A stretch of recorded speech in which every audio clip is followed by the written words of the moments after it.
So I was asked a question about billing and when to charge as an MSP. And the question was put in the context of saying, so if you're not 100% MSP, when do you charge things and how do you make a decision about what to charge for? So what was interesting to me about thinking about this question was that my answer immediately was, well, you charge for everything. And I think this is the one piece that I'm going to beat on for solution providers and say is ultimately they don't charge enough and they don't think that mentality of you charge for everything.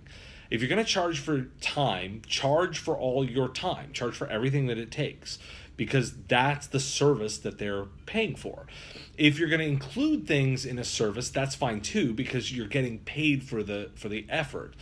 Don't just do things for free. Make sure that it's either included in a service and you understand the cost of delivery of that service, or that you're charging for the time, or it's out of bounds of the service, but don't give things away.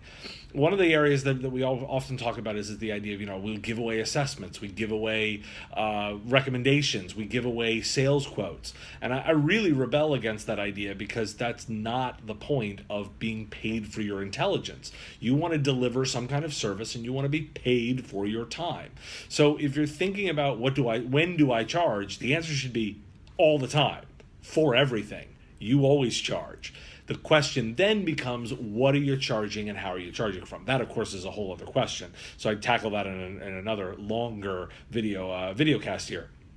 But if your question is, when do I charge? The answer is always.